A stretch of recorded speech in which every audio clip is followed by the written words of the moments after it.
Hello, everybody. It's good to see all of you. Thank you for joining us for a very special time here in City Schools. Last night, our board approved our ability to move forward with two types of screenings for asymptomatic individuals. Joining us today will be Dr. Sonia Santelises, the CEO of Baltimore City Public Schools. From there, we'll also invite a number of our guests who will join her and staff members as well. It's my pleasure, as always, to introduce Dr. Santelises to talk about a big moment here in City Schools. Dr. Santelises, can you activate your camera, please? My camera is activated, Andre. Andre? Ma'am, I didn't hear you. My camera is activated. Oh, I'm sorry. All right. Technology, y'all. Bear with us. All right. Dr. Santelises, the floor is yours. Great. Thank you so much, Andre. Welcome, everyone.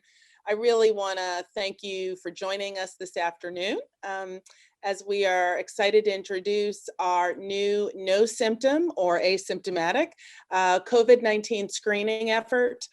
The screenings are designed to provide an early detection system where individuals may not initially exhibit signs of COVID-19. The screenings are designed to provide an early detection system where individuals may not initially exhibit signs of COVID-19. These on-site screening initiatives also eliminate the time-consuming commute to various screenings locations by hundreds of employees, staff, or students. The addition of no symptom or asymptomatic screenings are part of a comprehensive health and safety strategy offered by City Schools. This new tool further strengthens current efforts such as proactive large-scale purchases and distribution of PPE items such as masks, face shields, desk shields, soap and hand sanitizer, and cleaning supplies purchased centrally by the district and distributed to schools. As part of this effort, we are also excited that we are one of the first school systems in the region to use Shield T3 as a result of City Schools' partnership with American University and the consortium of universities of the Washington metropolitan area. We are pleased that Andrew Flegel, President and CEO of the consortium, is able to join us today and offer some insight into those efforts. So President Flegel, I would like to invite you to offer a few words as well. Thank you so much. I'm delighted to be here, and we're very glad to support your efforts at reopening Baltimore City Schools safely. The consortium universities worked collaboratively across our institutions throughout the Washington metropolitan area, bringing together a team of experts, of epidemiologists, public health officials, medical professors, who reviewed a wide variety of testing opportunities and facilities.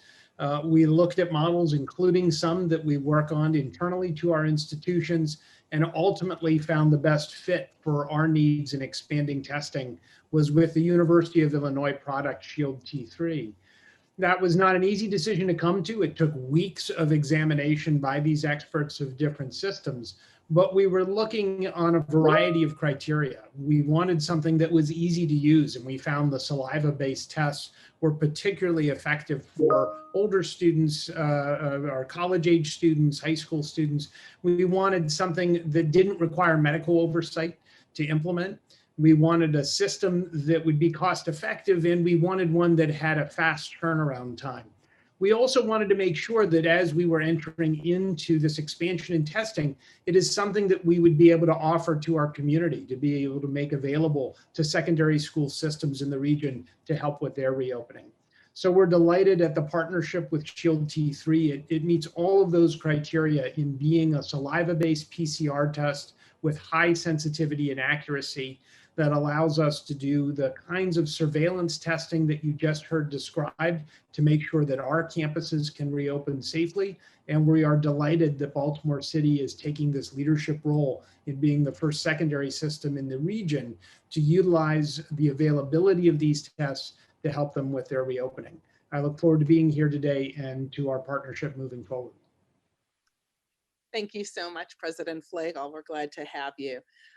We also will note that today we have with us Jason Kelly, who is the CEO and founder of Ginkgo Bioworks, as well as David Clark of Shield T3. And I will now open up for questions. Oh, Jason, were you going to have words first? I'm sorry. Oh, whatever you want. Up to you. I'm happy to. Well, maybe I'll just say briefly. Just to give you a little background on Ginkgo, we're about 700-person company based in Boston, spun out of MIT. My background, did a PhD at MIT. Started the company in 2008, and what I'll say is we've been doing a statewide program up here in Massachusetts, about 200 schools, over 100,000 students and staff assigned to us by the state here. My own kid's school is in there. I have a kindergartner and a third grader who've been doing this process up here in Mass. We designed it to be as little disruption to the school day as possible, but really be effective. And I will say it has been a pleasure to work with the teams at City Schools over the last month. In fact, we have learned a ton from the team at City Schools, really where the in particular about how to make the process more easy and scalable. And, you know, if this ends up being adopted nationwide, which I do think this approach will be increasingly for school reopenings around the country, BCPS I think will be looked at as real leaders in making this happen. So we're really privileged to work with you all, and I just wanted to say thanks for that. Thanks so much, Jason. It's great to have you here today. And so now I do believe that we are going to shift to questions. Again, we do have Dr. Flagel is going to remain with us, as will Jason Kelly and David Clark of Shield T3. So Andre, are you going to add questions or field questions for us? Yes, ma'am. And for our media participants, if you have a question, you can either come on mic now, just introduce yourself, your name, and your affiliation, or if you're a little camera shy or can't come on mic, please add your question in the chat. So we'll see who comes up first.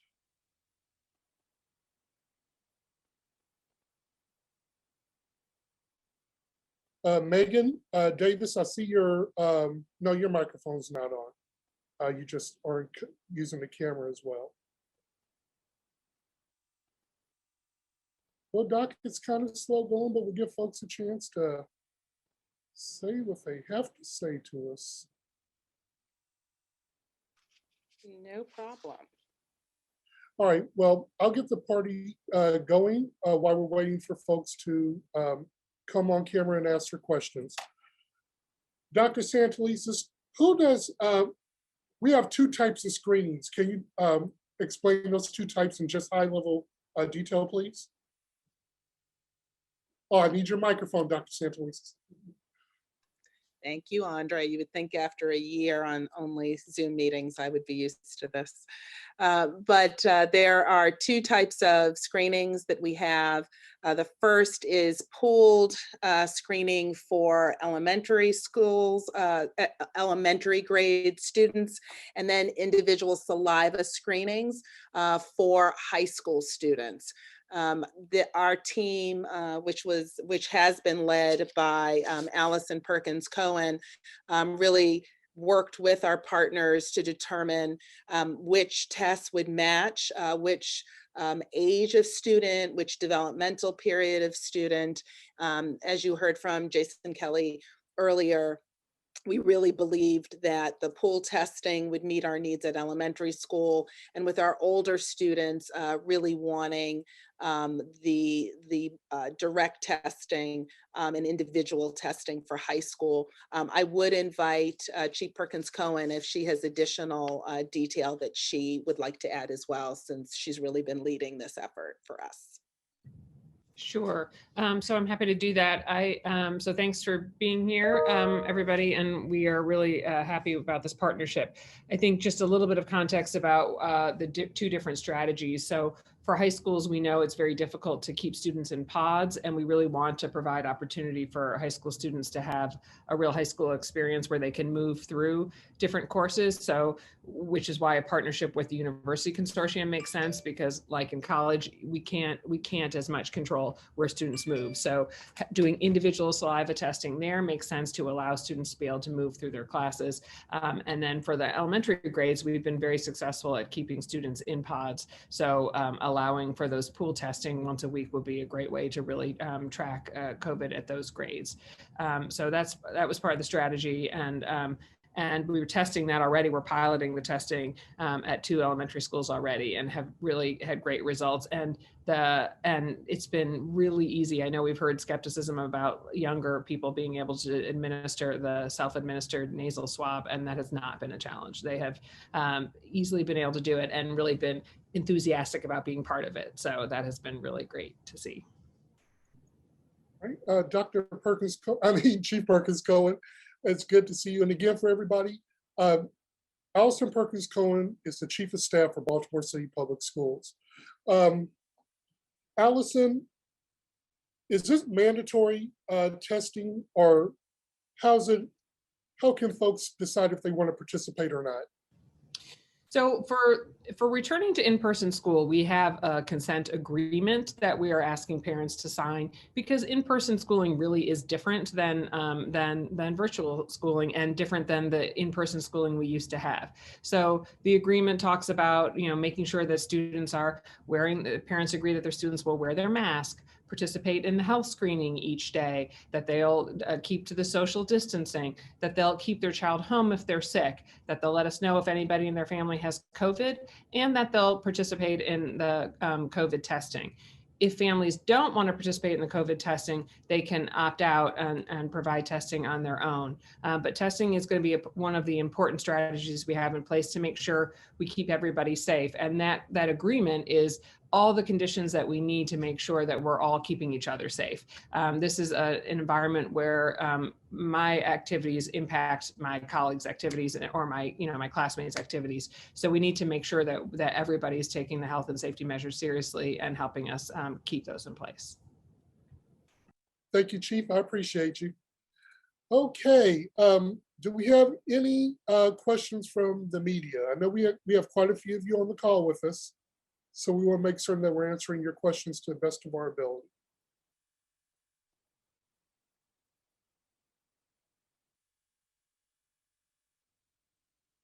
All right, well, in the meantime, we still have lots of information to convey, so I'm going to ask Dr. Kelly to come back. Oh, or Laura Wand, would you mind joining us? Absolutely. Hi, Andre. Hi, it's good to see you again. Can you describe the type of testing that Shield T3 will be providing to our high schools?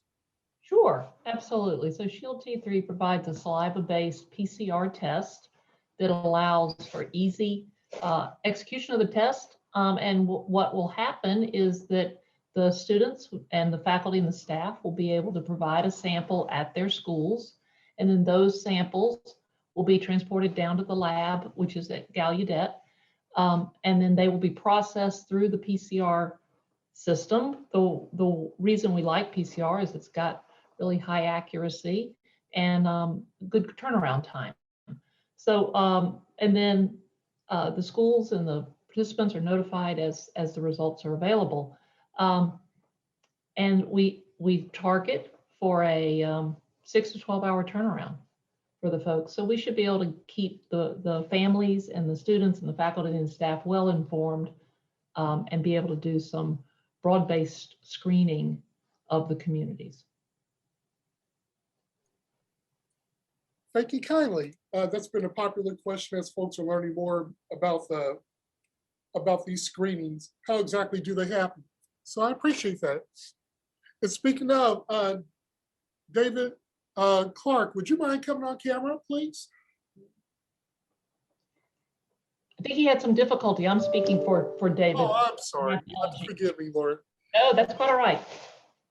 Okay, we'll go to another question. Dr. Flagel, can you come on camera, please?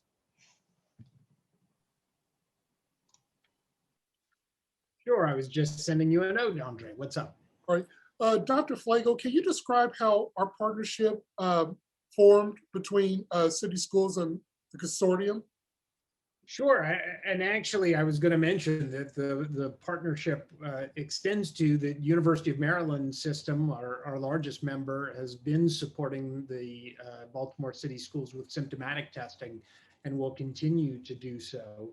And then as we were working with Shield T3 and beginning our rollout of our testing, which will begin on March 1st, we had the opportunity to connect with the Rockefeller Foundation, which, as many of you know, has been doing extraordinary work at supporting the science and funding for schools reopening all over the country. Rockefeller put me in touch with Chief Perkins Cohen and with Cleo Hirsch, which gave us the opportunity to have some phenomenal discussions about the models we were exploring in DC and how they might be of support in Baltimore schools. And Baltimore was able to move very, very quickly and effectively to set up this really remarkable program. And I want to echo what some others have said. I think it will provide a model for using multiple systems and approaches to serve a diverse community in ways that are really supportive of the kinds of safe reopenings that we want to see happen all over the country. So the consortium is very excited to be a part of that. And I'm delighted that the Rockefeller Foundation facilitated that connection. Thank you, Dr. Flagel. I appreciate that. Back to speaking about Shield testing, the Shield T3 testing. Laura, would you mind coming on, please? Or this might also be an Allison question as well. What is the estimated per test cost for the Shield screenings? So the understanding that, and maybe Allison would like to take this one because the community has been so supportive and helpful in being able to fund this, that most of the costs are being offset by grants.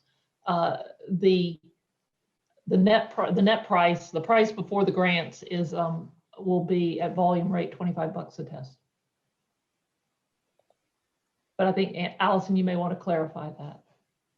Yeah, so, and thanks so much, Dr. Wan, for sharing that. So I think one of the big benefits of being part of this consortium is that, so American University set up the lab that's at Gallaudet. And so the cost of setting up the Shield T3 University of Illinois lab is about $500,000. And so that initial setup cost has been covered through funds from American University.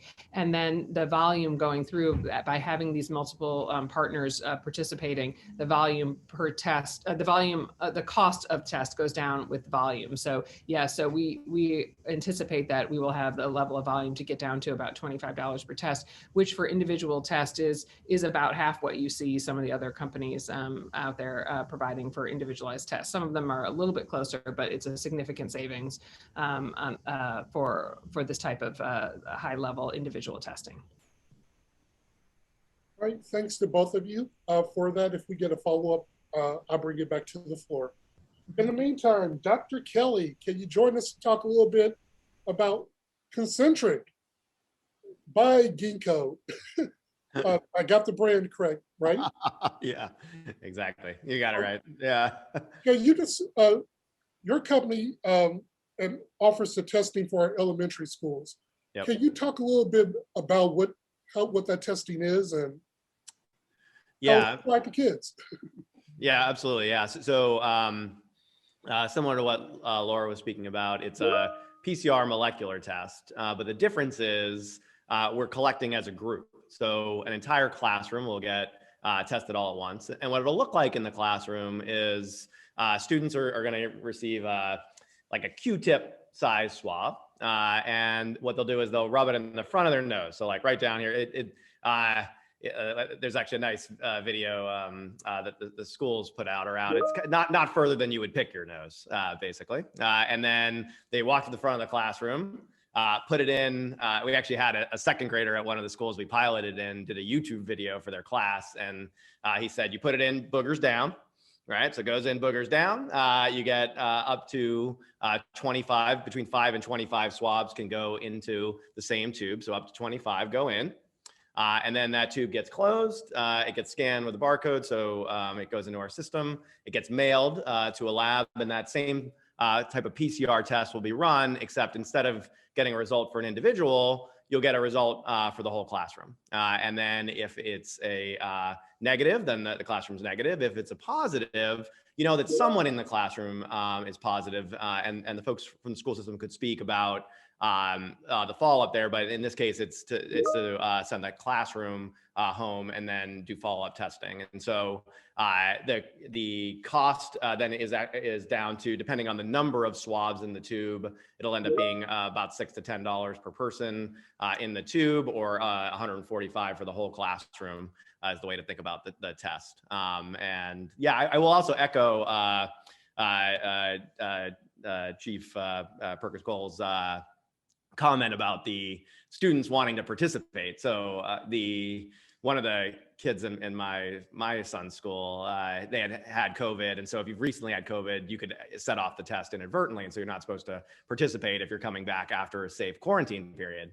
And so, but he wanted to swab so badly because the other kids are doing it. The teachers would just take the swab and kind of put it back in the bag. And so there is I think a real opportunity for participation and feeling like you're part of something, like a way to respond to this thing that I think is really important for the students and staff. And yeah, we're happy to be a part of it. Thank you, Dr. Kelly. Great explanation. Hearing students gleefully talk about what they find in their noses is always interesting. Not just our videos, but theirs as well. I appreciate you. Dr. Santelises, can you join us for our last few questions? And again, media members, if you have questions, feel free to just turn your mic on and ask. That's what we're here for. Hi, Dr. Santelises. I'm glad you're back. Hi, Andre. Good to be back. So, Dr. Santelises, we have many health and safety things that we're offering, and this is just one step in them. But what have we done before this point regarding, trying to offer ways to protect students and staff members? Sure. So one of the things that we have really diligently been building ever since our first days of in-person learning with small numbers of students in the summer, all the way through now, when Monday will be expanding. A couple of things that we've done is we've really paid close attention to some of the CDC guidelines around social distancing and making sure that we have the recommended distance between students, between teachers, having that demarcation across school buildings that are clear for families, for staff, for students. We've also invested, as I referenced earlier, in making sure that our schools have the soap, hand sanitizer for frequent hand washing and frequent hand sanitizing. And for a number of under-resourced and urban schools, this can be a challenge in and of itself. We have really ramped up the attention to those areas. And then we have also really enforced and promoted routines around masking, around making sure that teachers and students who are in person have the proper PPE as as recommended by the CDC. And then we've gone even beyond the CDC guidelines and really invested in improving and making our ventilation system safe by buying HEPA grade air purifiers, as well as recommended ASHRAE level air filters. And so all of these efforts together with both symptomatic testing early on and now this asymptomatic testing really are part of our commitment to keep our staff safe, to keep students safe, and to provide families with a truly viable in-person learning option for young people. Thank you, Dr. Santelises. And this next one may be for you, or Chief Perkins-Cohen might be able to answer this as well, but I'll pose it to you first. We have a reporter that's asking, from our perspective, why did we choose to partner with the consortium? We heard from Dr. Flagel. Now, what's our perspective? Well, I will turn this to Chief Perkins-Cohen, but I will say, you know, one of the things that I would add, and she really has been the face of city schools for this partnership, that we are just benefiting from the knowledge base, from their experience, at least for me from the CEO seat, was a major driver and major benefit of the partnership. But I will certainly let Chief Perkins-Cohen, who's really been leading this effort for us, also add. Sure. So thank you. And also I would be remiss if I didn't mention Cleo Hirsch, who others have mentioned, who has like really led this work at the at the detail level and put together just a really marvelous, really thoughtful plan. So thanks to Cleo for that. I would say the partnership with the consortium has been incredibly helpful to us. So as thought partners, so Dr. Flagel has been really helpful in helping us think about different approaches. And in fact, I think it may have been a conversation with Dr. Flagel where we first had the idea about 2 different strategies with the saliva-based testing for high school and then the pool testing for elementary, again, because the different context of those different grades that high school students are moving and elementary grades, we can pod them more. I think so that kind of best practice experience, they are close to, you know, they are colleges, but at the same time that is close to our high school students. So some of the best practice that we've learned from them, the thinking through processes has been really helpful. And so that kind of thought partner group that we've had through the people at American University and at the consortium has just been really helpful throughout this to really to test these ideas and think about things like frequency and process. And then the legitimacy too of helping us really validate the testing options. So we really feel like this is a really well vetted testing option and credit the ability to have thought partners in the consortium to help think that through and make sure that this was something we thought made sense for our students. Right, and I have a follow-up question that we just received, Allison. Mm-hmm. Did we explore any other partnerships with local colleges or local, groups of colleges? Mm-hmm. So as Dr. Flagel mentioned, so we have just a phenomenal partnership already with University of Maryland Medical System, who has the foundational testing that we already had in place. So we have symptomatic testing in place already through University of Maryland Medical System, where we have a van that goes to the convention center, picks up the healthcare professionals that do the testing at the convention center and bring them to any schools where we have staff or students who have symptoms, and they conduct the test on site for the staff, student, and any of their close contacts. So through advice from the health department and from our health advisory group, that was the first critical step to a comprehensive testing program, was symptomatic testing. So that has been in place through that partnership with UMS. Then also on the vaccine front, we've had the partnership with both University of Maryland Medical System and Johns Hopkins, who have helped provide dedicated access to vaccines for our staff. So we've been really, this is, trying to do in-person learning in this moment really requires a thought about how to do it. And so instead of everybody reinventing the wheel, we have been really working carefully to foster partnerships with people at the university level, other school districts, to try to learn best practice and to take advantage of the other partners and leverage resources that are out there. And so you see that in our vaccine plan, you see that in our testing plan, and you see that in the way we've engaged with our many partners at the state level in school districts or across the country to try to learn and share best practice together. All right, Allison, don't go anywhere. We got quite a few follow-ups. What is the frequency of our screenings at both the high school and elementary grade levels? Yeah, so we are starting with weekly screening testing at both high school and elementary. We, again, are really enthusiastic about getting more students back. So on Monday, as you know, Andre, we'll have another large group of students coming back for K2. And to create that, getting more students to come back is about relationship building and about trust. And part of that is having health and safety protocols that people believe in. And so we feel like this is a really important part of that. And we want to have as many students come back as possible, because we feel like we know that it makes such a difference for students when they return to in-person. So we'll start with the weekly, and we also did focus groups with principals, with teachers, and with parents to ask them about frequency, and that's what we heard from them is generally a preference for weekly. However, we're also going to watch the health metrics in the area. I meet every week with the health department. Dr. Duraza is incredibly gracious with her time, and we meet weekly and we go over the health metrics and assess where we are as a community. And also we're going to look at vaccine rates. And so if the health metrics remain low, and right now they are really low in Baltimore, so kudos to Dr. Duraza and the mayor for the mitigation strategies they put in place, because we're at about 2% positivity rate here.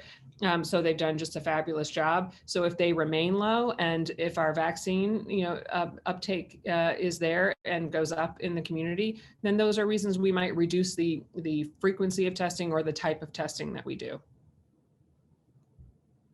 Not yet, Allison. The questions are coming pretty quick. This one is not necessarily about the screenings and testings, but it's about the potential to vaccinate students, and along with what we're doing for staff. So here's your question. What is the plan to vaccinate students, and what progress are we making on staff vaccinations? Yeah, so we're making a lot of progress on staff vaccination. So I'm going to start there, if that's okay with you, Andre. So I'm just updating my dashboard that I always keep open on my computer on this. So at this point, we've invited over 7,300 staff to receive a vaccine. Of those, about 3,200 have indicated that they would like to receive the vaccine. And about, I don't have the latest information, but I believe about over 2,000 of those either have already received the first vaccine or have a appointment pending. So we're moving quickly through those individuals who have indicated they want the vaccine. With those number of people we've invited to receive the vaccine, that includes everybody who's in person currently. So we started with our meal service workers and custodians who have been in person for now a year. They were out immediately as soon as schools closed, and they have been in person. So we prioritize them, everybody who's in our in-person schools, and then all the teachers and staff who are called back for the openings on March 1, March 15th, and on April 12th. So they've all had access to that. With regards to students, it's a great question. The state has created the prioritization of what order folks get vaccinated in. I will say that I have, in conversations at the local and state level, been advocating that with regard to 16-year-olds, the Moderna vaccine is available to 16-year-olds and older. That given the challenges of bringing students back at the high school level, which is the hardest because of the need to move between classes, that people start thinking about 16 to 19-year-olds, kids who are in high school, as part of the K-12, as part of a K-12 priority, because of that need to get them in person, and they need to move between classes. But right now, that is not the way students are being considered. The priority is for teachers for K-12. All right, thank you, Allison, as always. Dr. Flagel, can you come back to the floor, please? Dr. Flagel, right now, city schools, I guess we're one of the early partners in working with the consortium. Can you talk a little bit about how you're working with K-12 school districts to help them obtain testing? Sure. So both the consortium and the Rockefeller Foundation have been speaking with school districts throughout the region, and Rockefeller certainly around the country, about how to best use testing in order to reopen safely. The consortium has, as Allison mentioned, has not only offered school districts the opportunity to use the expanding capacity, but also experts throughout the consortium who can speak with school districts about epidemiology and different testing systems and vetting them. I do believe Allison had the chance to talk about the Ginkgo product, which we weren't using, but I thought might be a terrific opportunity for Baltimore City in one of our early conversations, because our teams had done a lot of that vetting. So we're delighted to be able to be partners for school districts throughout the region, both in creating that expanded capacity for testing through our facility based at Gallaudet, but also through the expertise of our faculty who are ready and willing to offer advice to secondary school systems throughout the region. Thank you, Dr. Flagel. It is fair to say we're one of the forerunners here in Baltimore City Public Schools in working with the consortium. You are the forerunner, Andre, in working with the consortium. You were first to get across the finish line. So we continue conversations with many school districts, but I think your team was just marvelous in taking it from a formative discussion to moving it into practice to support your students so effectively. Thank you, Dr. Flagel, for joining us today. And seems like we're running short on questions. So Dr. Santelises, can you join us for our final question, please? Absolutely, Andre. Right. So Dr. Santelises, as you mentioned earlier, we've offered many different pathways to protect the health and safety of our staff, of our students and staff. So our final question would be, as we offer these services, do we think we're building trust and support? Is that a key part of why we're offering these tests? Yes, it absolutely is part of why we're doing it. We know that the overwhelming majority of our families in city schools are families of color. We also serve large numbers of English language learners, of students and families from under-resourced communities. And with that comes, frankly, generational in some cases, but definitely historical distrust of institutions like medicine and education. And so part of what we have done is really emphasized an early investment in making sure that we are providing as many safety nets, as many health interventions as possible. And we know that providing is step one and maybe even part of step two. The follow through, building the routines, being able to answer families and staff questions about all of these is also part of that.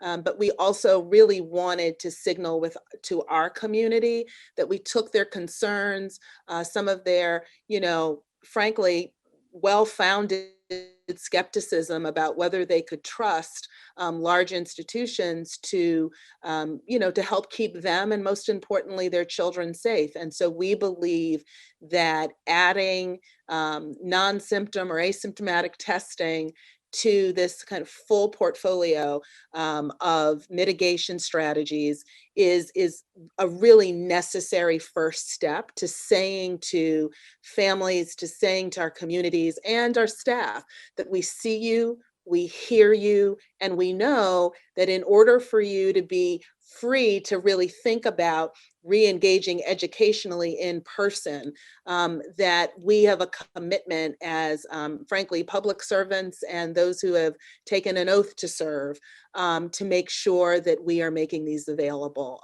for our families. So really it is about knowing that our communities need to know and need to see. And they're not just going to take our word for it. We've got to deliver. And so that was a lot of what drove the urgency to make sure that we had this series of mitigation strategies in place. Great. Thank you, Dr. Santelises. I'll close the show from here. All right, everyone, thank you for joining us, to our guests, to the members of various media outlets. We're glad you were able to join us and having this really great moment, this celebration of what we're doing to help keep kids safe. We're going to offer a couple of resources for you moving forward. Currently, we have a COVID-19 dashboard, which tracks the number of cases and transmissions that we've had here in the city schools since September the 28th. If you ever need our data, just visit www.baltimorecityschools.org and go to our health and safety page. Also on the health and safety page, we have a link to our air quality dashboard. There are a number of individuals in the community who want to know what we're doing to offer those improved air filters and our air purification systems, so our students, when they come back, they don't have to worry about harmful particles being in the air. You can also access that dashboard at www.baltimorecityschools.org. And finally, by the end of this week, in city schools, well, hopefully by the end of this week, if not a little bit later, we are going to launch a screening webpage that you can access through our website that will describe both of the programs, that will share materials from our partners, Concentric by Ginkgo and Shield T3. And we'll also have a helpful FAQ. So I hope you visit our website and access those tools. If in the notes, our good friends at Ginkgo Bioworks have also posted a note that if you're looking for their help or their insight, or even partnerships, contact Joseph Friedman, the public relations expert. He'll be happy to help you. But in the meantime, I'm Andre Riley, the Director of Communications for Baltimore City Schools. It's been a pleasure hosting you today, and we hope to hear from you soon. Have a good day.